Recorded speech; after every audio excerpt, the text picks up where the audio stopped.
Hi, I'm Caden, and today I'll be talking about the payola system. I'm part of Group 2, but couldn't make it to the discussion due to work. Um, so I'll jump right in, just talking about where payola comes from.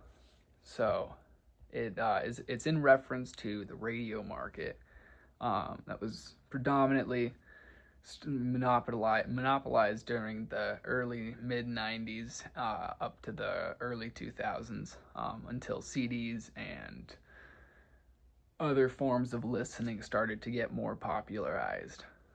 Um, but up until that moment, there was a huge problem with who to give airtime, how to decide. Is it based on who the disc jockey likes? Is it based on who calls in and asks for songs to be played?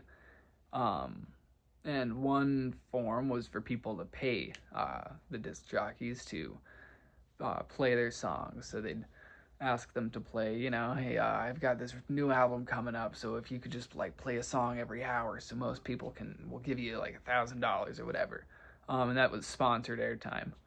But there was also a form of that where there would be under the table payments made.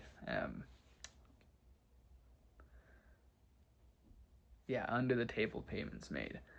And that was like more of a that is what we call payola, where it was this illegal practice that they would basically, yeah, just buy airtime without disclosing it. So it seemed like they were a lot more popular than they were.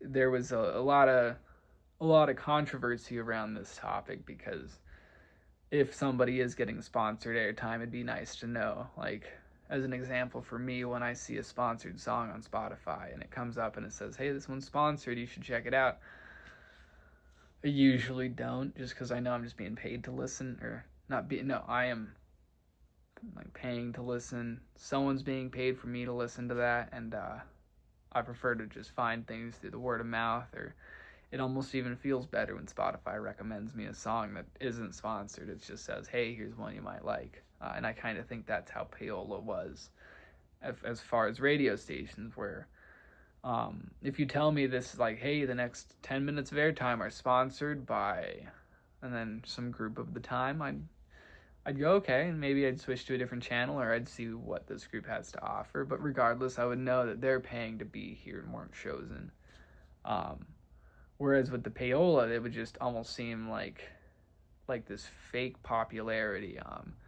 In a different class, we had discussed the um, importance of the mass for persuasion, and like the like if a song is playing a lot, it seems more like a lot of people must like it, and all of your friends know it, maybe not because they liked it too, but because they had heard it a million times on a different radio station. So you guys collectively, know the words to this song, so it seems like you like it more. And yeah, it's something. As far as whether or not it's a good or bad thing, I can't quite put my finger on. Um, just because there are ups and downs to it. I think that there are, like, I don't know how it got after monopolized radio, but I'm sure that with independent radio, having some extra funds just helps with anything and helps keeps all your employees paid. But it also does feel a little cheap to not disclose it, because get your employees paid, get the extra money, but also let people know that, hey, this is sponsored. And there was, like, looking at the textbook here, there's different groups that reflected on how they viewed it. Just whether, like, how it may have like corrupted the system and made it so that once somebody starts getting big, and it kind of talks about it with Dr. Dre and Britney Spears, Madonna, once they got big, they started dominating the air time, because they just had so much influence, and and it didn't really give room for other artists to come in and make a difference. And I think that is not a great thing, but at the same time, I do think it's nice for you and your friends to kind of all know the same songs because they're getting paid a lot.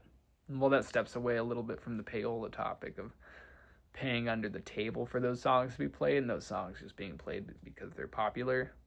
But I do think that it should go without saying that if somebody's accepting money in a form that should be disclosed, then it is not a good thing if they're not disclosing it. Just because that's just the purpose of a system of disclosure. Yeah, I'm Caden Adams with Group 2. Thank you.